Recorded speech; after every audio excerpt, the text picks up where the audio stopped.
Welcome back to Living Grounded. Every week we answer one of your questions on how to continue living grounded in Christ. You're here with Lila and Tim, Hello. and we're back. Hey, Ben, you're back. I'm back. I didn't go. Well, we had a little break. A little break. Yeah. How exciting. Yep.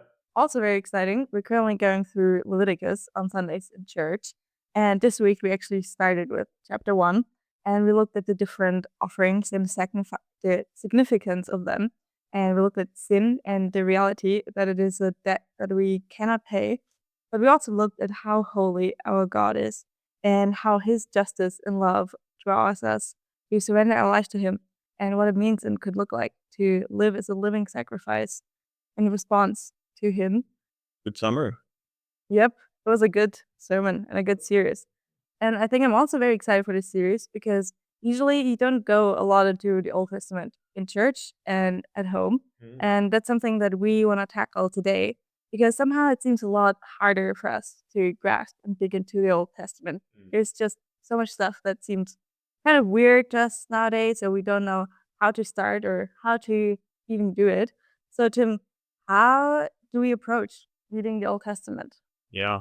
Well, let me ask you first. Do you avoid reading the Old Testament? Yeah, sometimes. I feel like there's parts of it, like the Psalms or some like Genesis stories that are already familiar, Yep. where it's easier.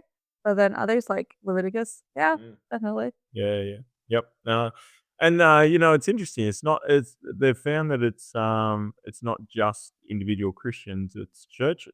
I was reading a guy a while back, but he did a study, basically went across a whole bunch of churches and found that hardly any of them preach from the Old Testament, and if they do, it's very rarely, and it's usually only from Genesis, a couple of Psalms, maybe Daniel. It's Daniel or Jonah or something like that. And so, it's not surprising then that translates onto most Christians. So, I think it's reasonable to just realize why the Old Testament is such a struggle, because there is a significant gap in terms of our everyday life, how we read all this. I mean, there's a couple of obstacles, I reckon, particularly. Firstly, literature just in general is on the decline. People are reading a lot less. Before TV, what did you do? You read. You played cards and you read. You went to sleep. But even reading now, reading has gone the way of popular culture in terms of, it's the Netflix effect. You think about what Netflix has even done to movies and TV series. Like, their approach is content, content, content, not quality content. It's how can we pump out as much, and who cares if it's average or not. And books essentially have gone the same way. It's not about writing really great books anymore a lot of the time, or reading really, maybe better to say that. It's not about reading really great books anymore. It's just about, oh, this thing's fun. Oh, that's a quick read. Oh, it didn't grab me in the first 2 pages. So there's several barriers there. But I think probably the biggest one is the cultural chasm. It's just so different. It just feels so different. And we saw that on Sunday, didn't we? Where it's like, Oh, you kill the bull, the blood, sprinkle the blood, all this. No. You're a vegetarian. Yeah. How'd you go with all that? you don't see that nowadays anymore at all. And then, yeah, no. Yeah. So most of the people would have been like, what, they're cutting up the bull. But back, for most of history, people wouldn't blink an eye at that.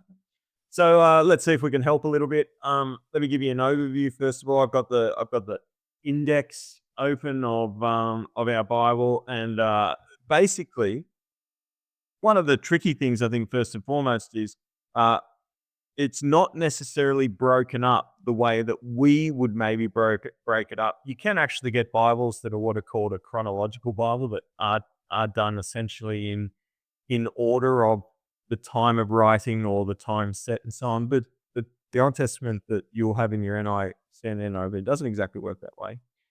So to begin with, you have what's called the Pentateuch. That's the first first five books of the Bible. They're essentially, I think they're written by Moses. They're kind of what you might call the introduction that sets up the whole situation of the Bible in many ways. Then that will continue on into what I would call the pre-exile histories. Mhm. So you're going from Joshua all the way to 2 Kings. So tracking the history of Israel particularly, but Israel in its context, and what happens within Israel as God's people, what's going on for them, all the way to eventually the splitting of the kingdoms, Israel and Judah, to then first Israel being destroyed, essentially taken away, to eventually Judah being in exile, taken by the Babylonians. You've also got 1 and 2 Chronicles. You could attach them to the histories. They're kind of a bit of a summary as well. So you got histories.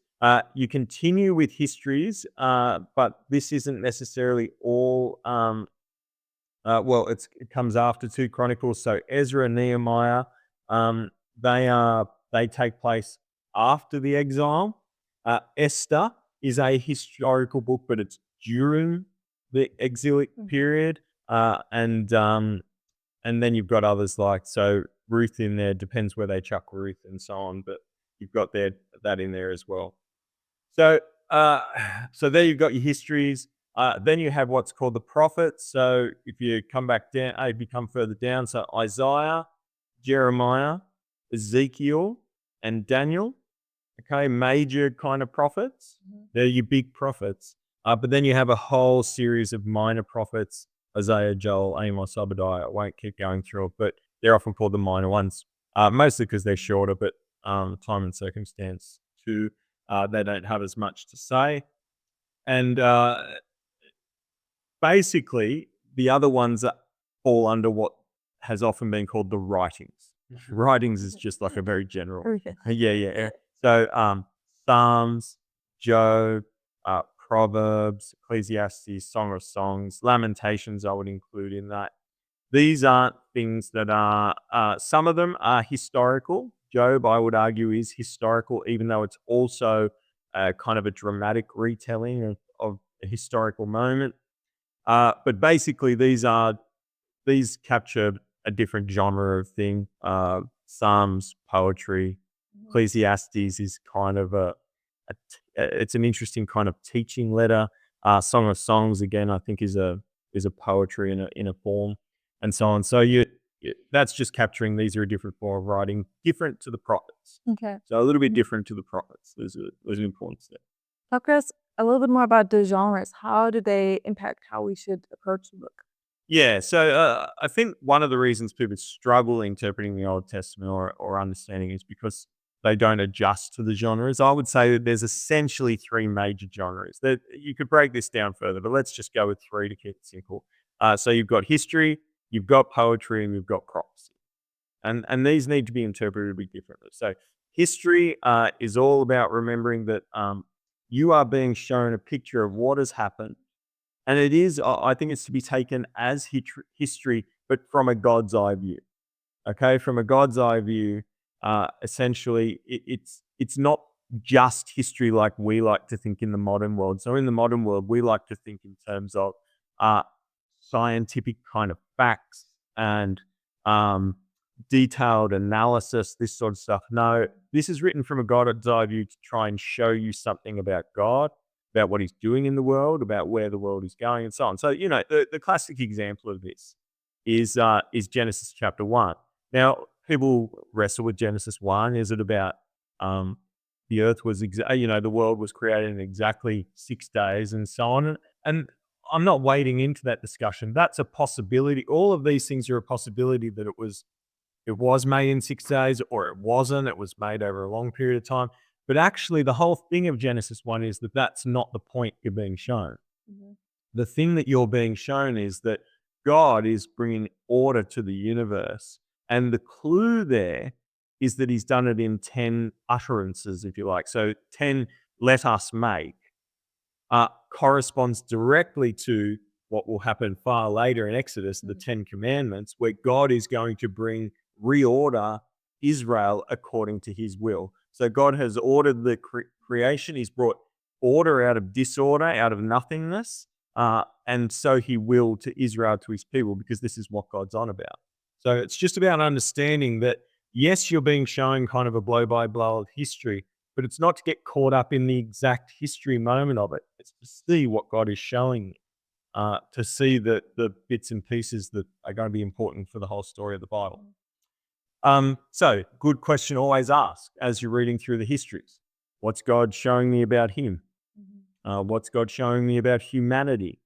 What's God showing me about me, or how does this relate to me? Poetry is different to history. Poetry is meant to capture reality in fairly generalized ways. So, a good example of this is Psalm chapter 2, right? If you kind of have a look at Psalm chapter 2, I'll just flick through a couple of little bits.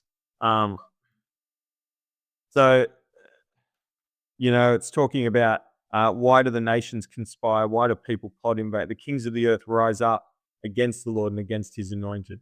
Now, is that saying that at all times, the kings of the world, their number one thing that they're thinking about is how do we destroy God and his people? That's not what it's saying. It's just saying, generally speaking, there is a direction of human sin, which is that the world is not for God or for people or for his people. They are generally speaking against. What does it mean when it says, the one enthroned in heaven laughs, the Lord scoffs at him? Is God literally sitting on his throne in heaven, laughing away at these kings who are trying to rise up against him? No, not literally. For one, God doesn't sit. He's invisible. He doesn't laugh. It's a picture. It's an idea. Will he break them with an actual rod of iron? So you get a point, right? It's poetry. It's bringing about a general understanding of reality. And so the thing to ask yourself is, what is this generally describe? What is this generally saying? What does this say about God, generally speaking? What does it say about humanity, generally speaking? How does that relate to me? And along the way, the beauty of things like poetry is it can capture the human kind of general feeling in a way that, say, history can't. Finally, prophecy is a mixture of poetry and history, I would say, in terms of how you interpret it. Prophecy is often more about revealing truth. So be aware of this. Our modern language of prophecy usually means future, Foretelling. foretelling, but that's a much better word. Sometimes prophecy is about speaking the truth of the present. So a great example of this is uh, throughout Isaiah and Jeremiah, they will say, no, this is what you have been doing. You think you're doing this, but this is what you've been doing. Uh, but but other times it is about foretelling, and you just need to be a bit careful, particularly with the foretellings.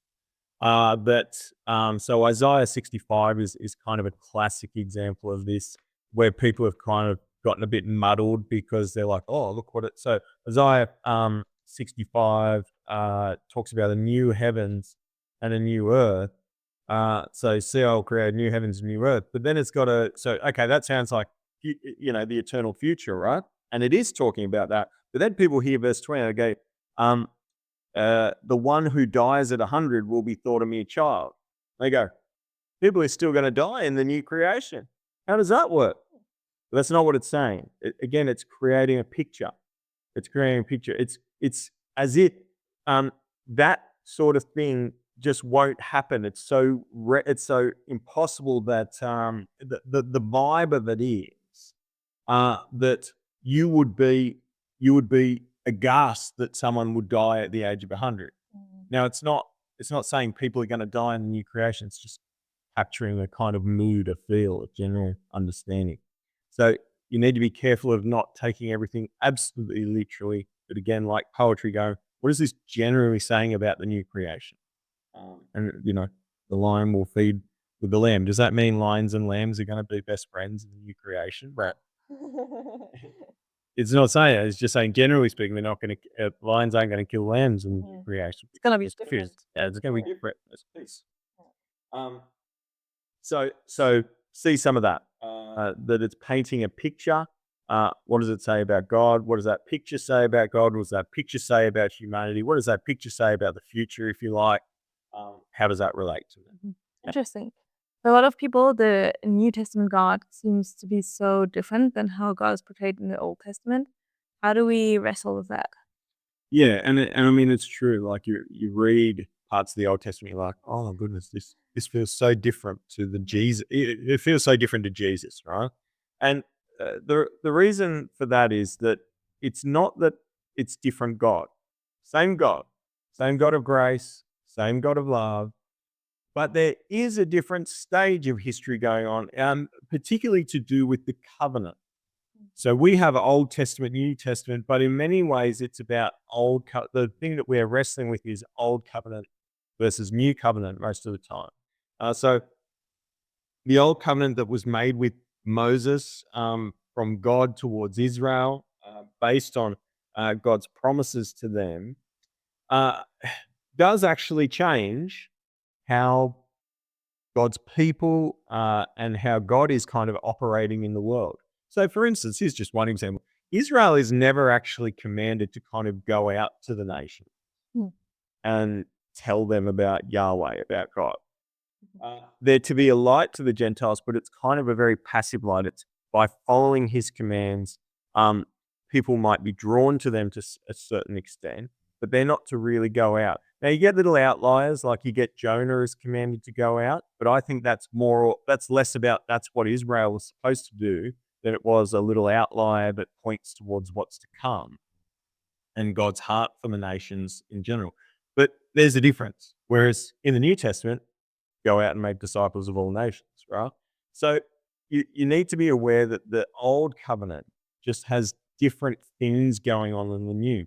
And we can kind of go, well, hang on, why is there even an old covenant in the first place? Why isn't it from the very beginning? Go out and make disciples. And to be honest, the truth of that is because of our hearts. The old covenant, generally speaking, is there so that beyond a doubt you would know that without God's direct intervention, uh, sinners cannot pay for their own sin and they cannot change themselves to be good. That's the heart of the old covenant. It's captured in a beautiful verse in Jeremiah 13:23, which is, can a leopard change its spots? Can the Ethiopian change the color of its skin? The answer is no. Sinners cannot change. You cannot pay for your you cannot do any enough good. You cannot do good at all, really, in a sense, in order to pay off the debt of your sin, in order to pay the punishment for your sin, and you can't change in order to be more like God. The holy like God is holy in and of yourself. Um, and that doesn't matter how generous God is to them, right? So you're like, oh, if only God did this, this, or this, like in terms of, God's brought them out of Egypt. Think about the story of the Old Testament. God shows grace upon grace upon grace upon grace upon grace. And yet Israel still turns against him. And that's the purpose of the old covenant, to show you that, to make it so that you couldn't have a little whisper in your head that goes, yeah, but I reckon I could have done it. No, you couldn't. No one could. Sin is a disease. It's a sickness that makes you thoroughly incapable of doing what you need to put it in our Leviticus language, to ascend the mountain of the Lord, to dwell in his presence. Um, so kill off that thought. But uh, what the old covenant also points towards, and the beautiful little whispers within the old covenant, is God's promise that he's going to do a miracle. So this is a thing to keep an eye out for. In the New Testament, we've got the realization of these promises in Christ. In the Old Covenant, it's that there is promises that there is going to be a Messiah, a king. God is going to send someone who's going to pay for the punishment of sin. And he's going to be very particular in order to be able to do that. But he's also going to lead humanity into goodness, because God's actually going to change people's hearts to be able to follow him and love him. And you get this in Ezekiel 36. I'll give you a new heart. Jeremiah 31. There's going to be a new covenant. I'm going to write my law on your heart. It's a it's a There is going to be a profound change.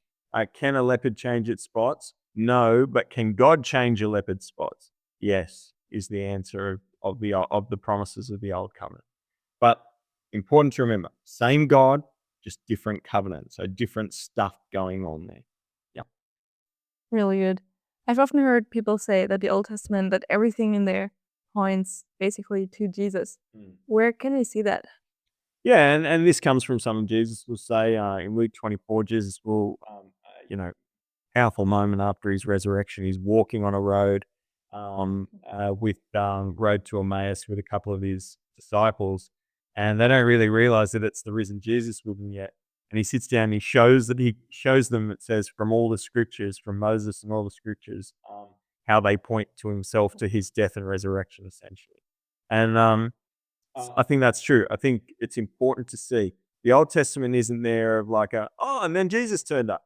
No, yeah, the Old Testament is moving towards Jesus. The Bible is 40 plus authors, written over 1600 years, but it is one author. It is God, the Holy Spirit, inspiring human authors, and in His wisdom, in His delight, in His creativity, in His power, uh, He has kind of woven throughout the Scriptures, uh, pointing towards not only the need for a savior, a Messiah, Jesus, God in flesh, but also how that's kind of going to happen in little bits and pieces. So you see it in different ways. So a couple of different ways. First of all, you see it in what we might call promises. The classic first one to see is in Genesis 3, right after the kind of advent of sin, Adam and Eve sinning and so on. God says to them, I will put enmity between you and the woman, talking about the serpent and the woman, and between your offspring and hers, he will crush your head and you will strike his heel. Now, most people take that he will crush your.